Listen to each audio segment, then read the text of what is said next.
all been waiting for. John Irwin, president of our Minneapolis Park and Recreation Board, is going to be talking about Crown Hydro. So take it away, John. There's a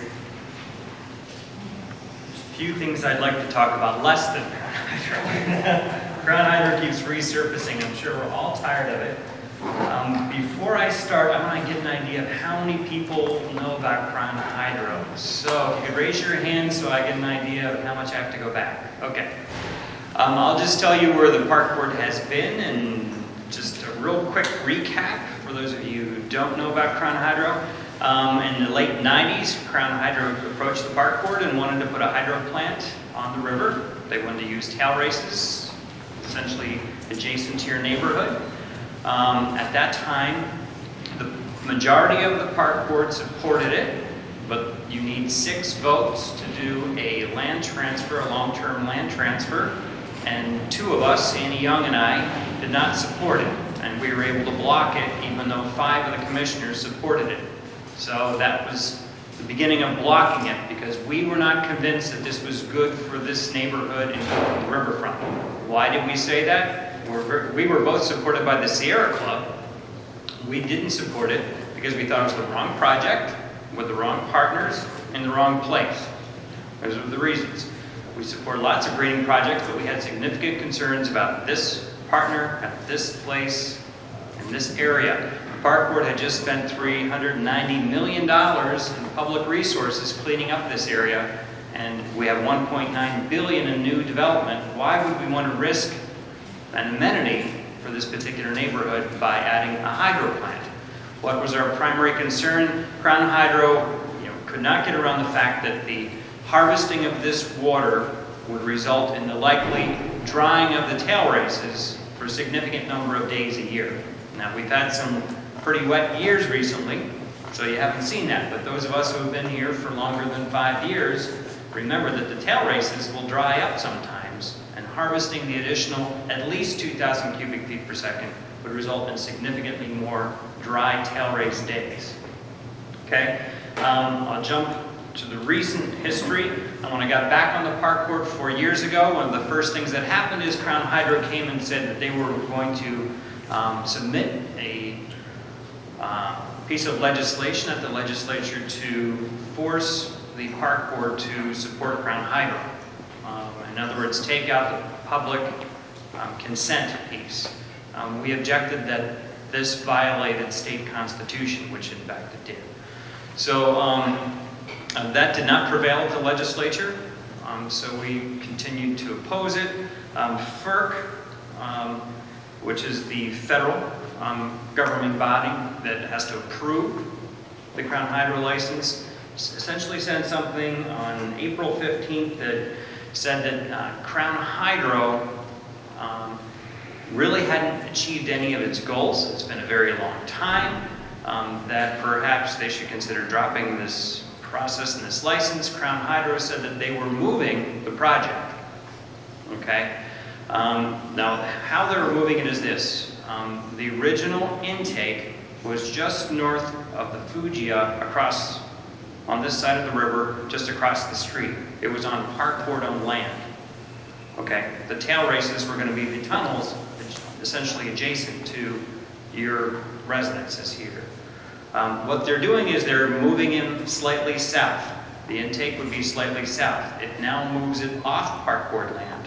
So it's essentially on the other side of that parking lot, on land owned by the Army Corps of Engineers.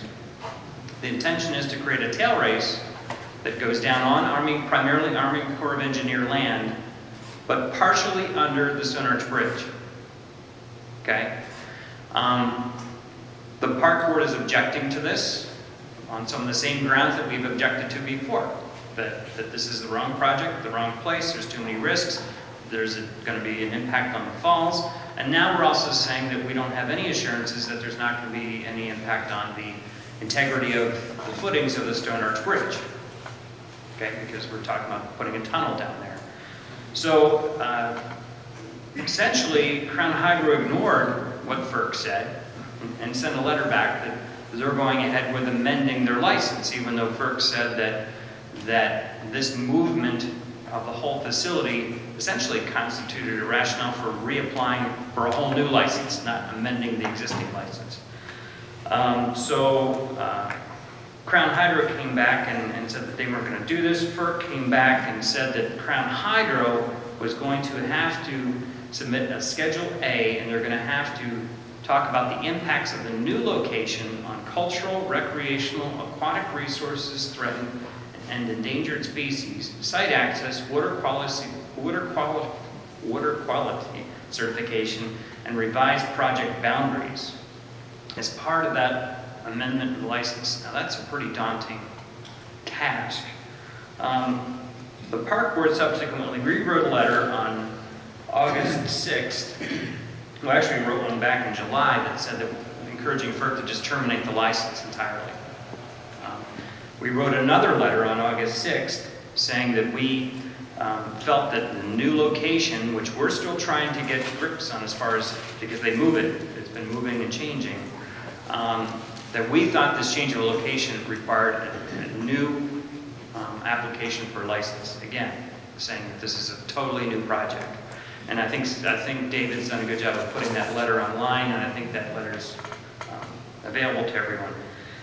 Crown Hydro continues to move forward with their intention to amend the license. They've written that they're going to try to have a single meeting around mid-November to seek public input. Okay? I think the concern of a number of residents here and of the park board is that they're going to try to lump everything into this one single meeting and then come back to FERC and say that they've received public input. And that one meeting, which they may give very little input as far as where and when it's going to be, is what they're going to say is public input.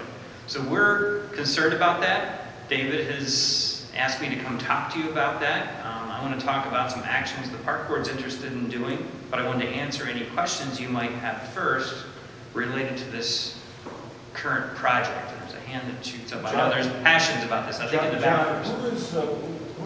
What are the resources behind Crown Hydro, and what's the revenue model? So the original funding for Crown Hydro came from an individual. Bill Hawks was the primary owner, along with a man, Tom Griffin. They were the two primary investors. Since that time, it's my understanding that there have been some other investors, and we've tried to get some information on those investors, and they haven't disclosed those to us.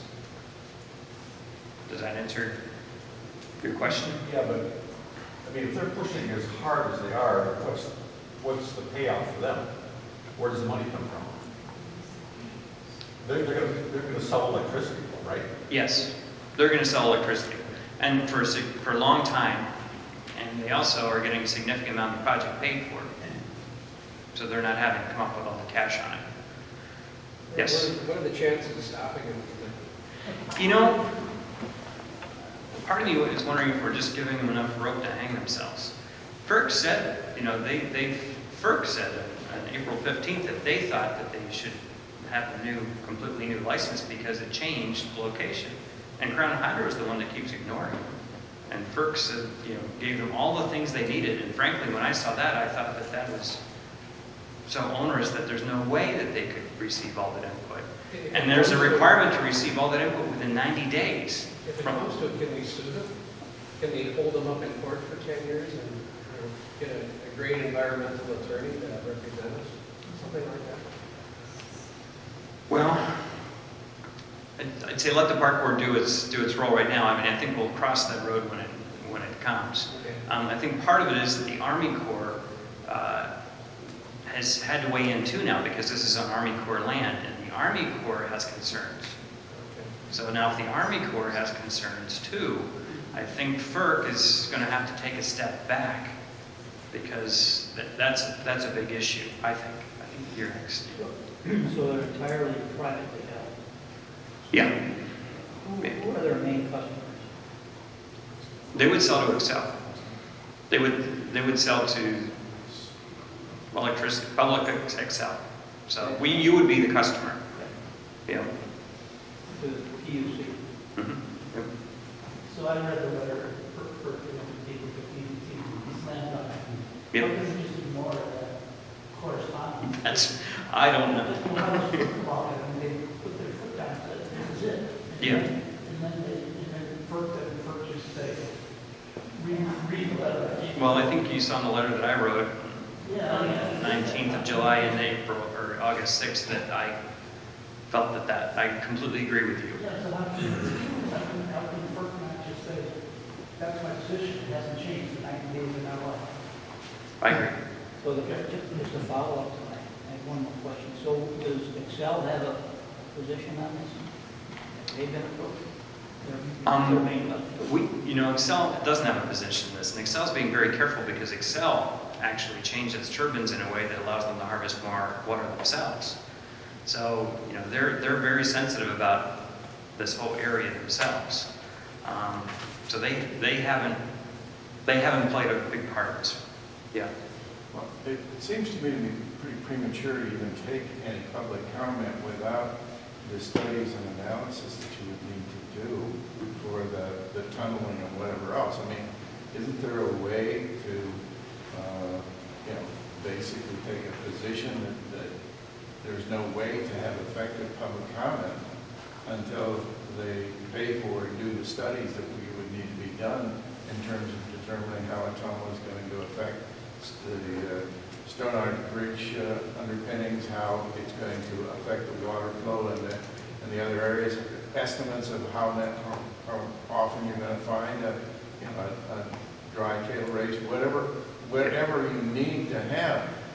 I don't see how public comment is even going to serve the purpose, and I wonder if there's a way we can, make that clear that We are. meeting and simply say, first thing, here's what we need from you, where is it? And there's two action items I was going to mention after the questions, and one of them is related to that.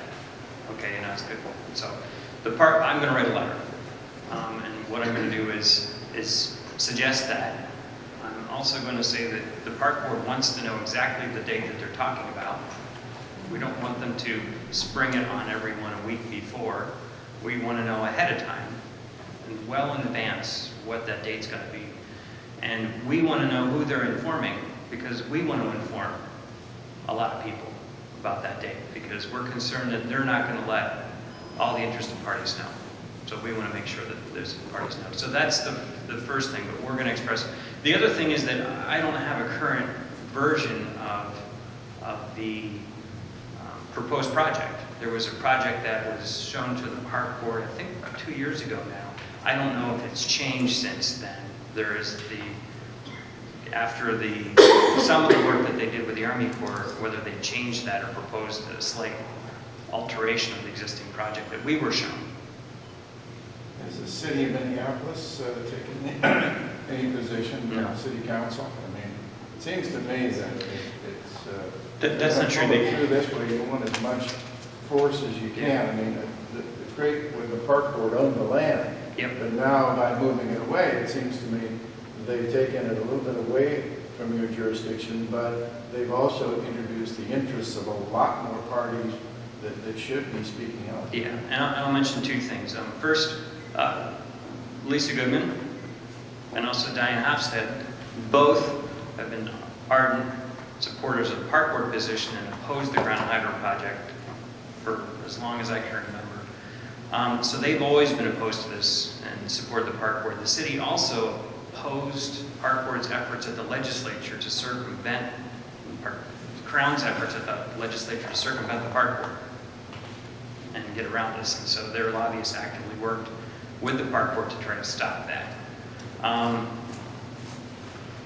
But, if depending where this project is and how it's moving ahead, we'll ask all interested parties to weigh in, including the city and the county. We'll ask everyone to weigh in. What I want to make sure is that, and that's related to the second action item, because the second action item is actually the park board coordinating meeting with talking points for all the interested parties and coordinating an all-out effort for everyone with their appropriate talking points to move ahead.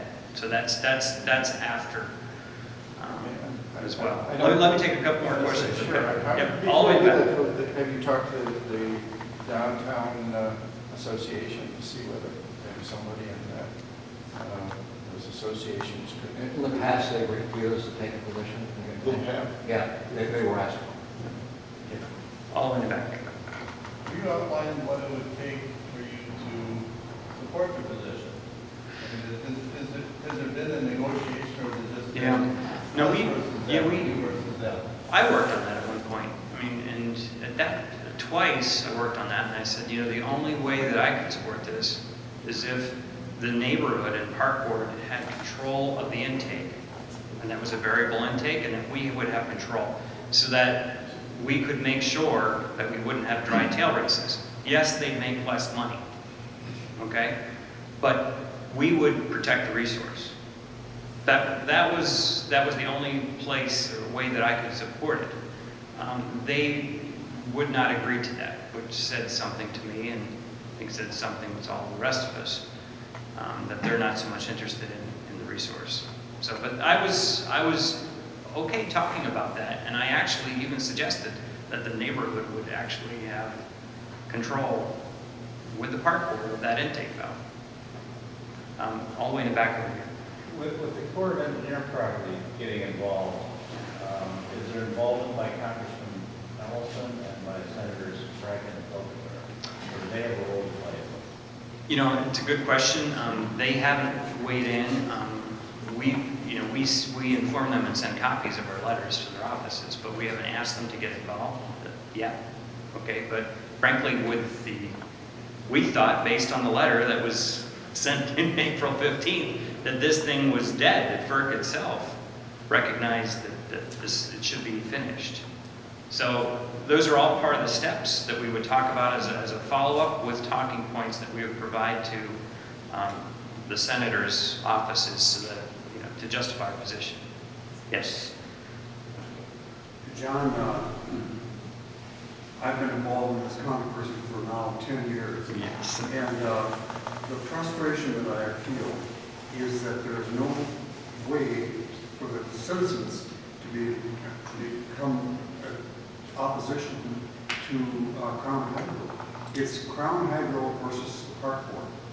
And that's a little frustrating for me because I feel that I don't have a real say in facing up to Crown Hydro in front of the truly deliberative body, which is FERC, if you know what I'm talking about. Yep.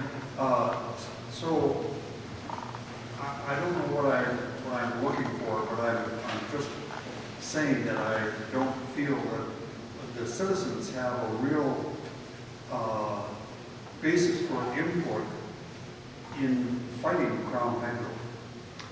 Well, that relates to the second point. So what I would suggest, what I'm proposing is that right around the second week of November that the park board organize a meeting in this area, maybe in this facility, with the concerned neighborhoods, more than just this neighborhood. And that we decide on our talking points and go over the talking points and we identify what we want to do. You have a voice through your neighborhood association, and you have a voice just as an individual that you can send directly to FERC. Okay, when they ask for public input, you do have a voice directly to FERC. But the park board has taken this on alone for a long time. And I think that we need to look at our broader constituency, including the state senators and the state legislators, and get them all involved, and that we, as a neighborhood association, if you send a request to Franken, it carries a lot of weight. It does.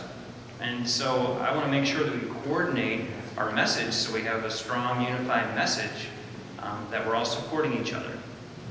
And so that's what I would suggest. And at that meeting, what I'll do is I'll have our director of planning give images to you, because in that letter, my hope is we're going to get the exact location of this facility, which I'm trying to get.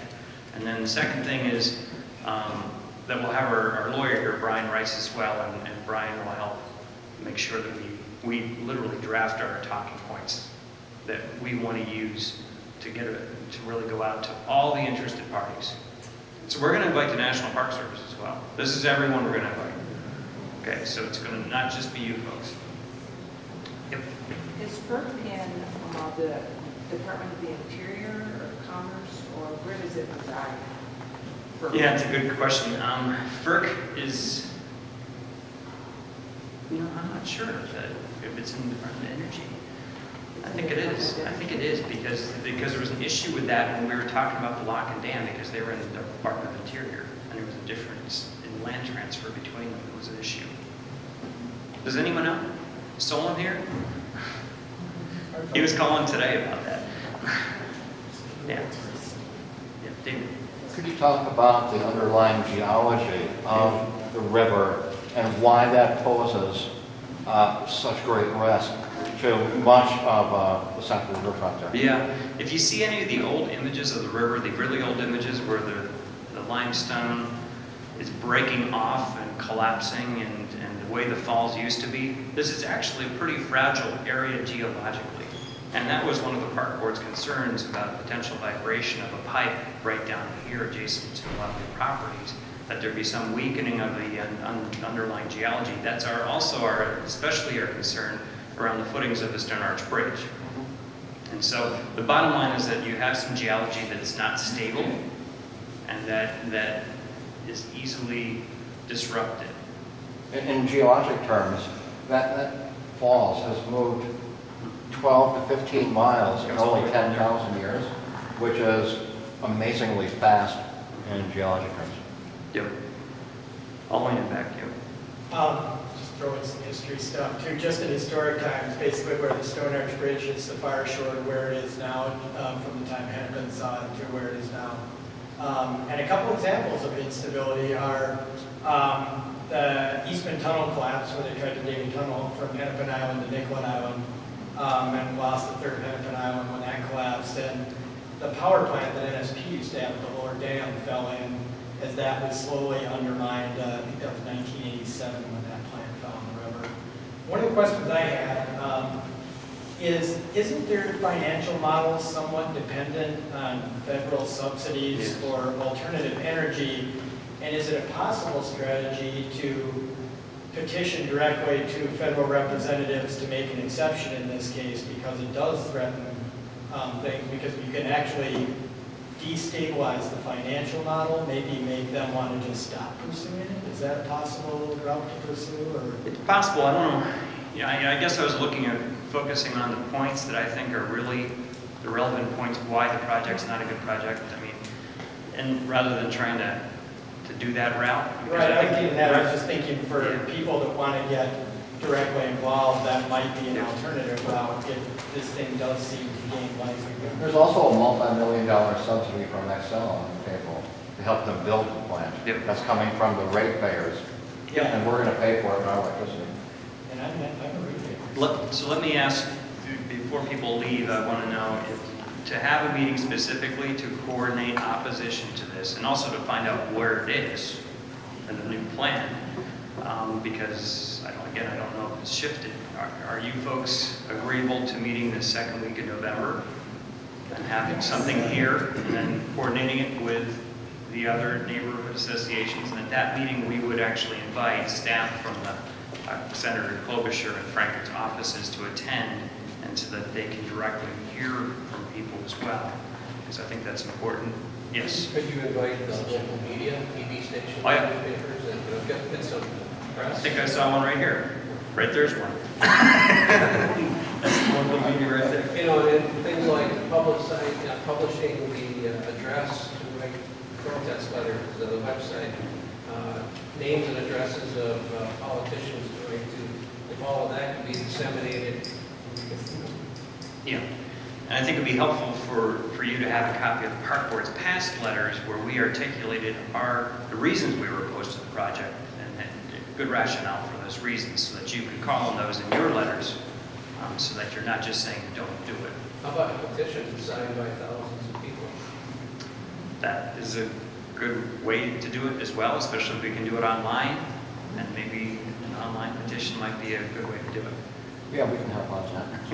One other point you have brought up that is very important is the unknown archaeological assets, being the birthplace of our city, and underground tunnels and archaeological assets. Yeah, the Central Riverfront, there's a CAC looking at the Central Riverfront now, and we're looking at opening up some tunnels on the other side, because we think that there's real potential interesting tunnels over there. You would be shocked at how tall the tunnels are and what good shape they are. And there's actually people living down there under the Pillsbury A Mill. And so under Main Street, there are these huge tunnels. We've talked about crazy ideas like having wine and stuff and actually creating amenities in those tunnels that you could go to. We, from the park board's perspective, we see this as an incredibly important area for the whole city to draw people for conventions, regionally and locally. We don't want anything to jeopardize that. But that's just basically our position. We want to make sure you have all the options available to you to make this even better, not jeopardize it or degrade it. Yep. Does the Army Corps of Engineers have any position, or they're just sitting back? No, we did get some comment from them that they had concern, and we were able to get that comment. I wonder if having them there because of their knowledge. We'll invite them. I mean, No, they're clearly, along with the National Park Service, two agencies that have interest in this area. There was a time not too long ago where I was actually trying to get the regional office of the National Park Service moved to the lock and dam because they were looking at closing that lock and dam. And I thought, wouldn't it be amazing if we could have a beautiful glass national park headquarters there, looking out over the whole area. Yeah.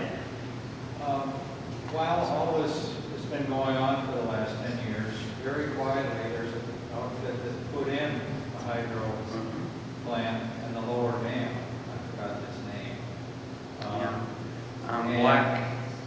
Are they, from a business standpoint, would they be competitors? Have they taken away some of the market from Crown Hydro, so that makes their business plan more fragile? Well, back in 2001, I asked Crown Hydro, why get off of this area?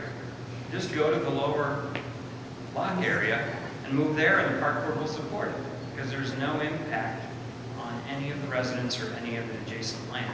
We don't have worries about it. Just move down there and we will be okay. Right?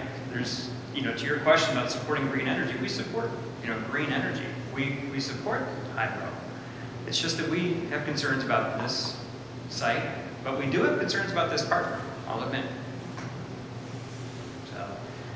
So their comment then was that there's a greater drop here. So when the greater the drop, the more yield you get, and the more return you get. So the return would have been a little less. To which I said, some return is better than no return. So, okay, I think we're getting close. There's no more questions. What I'm hearing is that people are open to having a meeting with more information and inviting a much broader audience. And I think it's high time that the park board, host such a meeting. We've been dealing with this for a decade, and so we probably should have done this quite a long time ago. We just thought we'd taken care of this project by now, and obviously we haven't. So, thank you for coming tonight.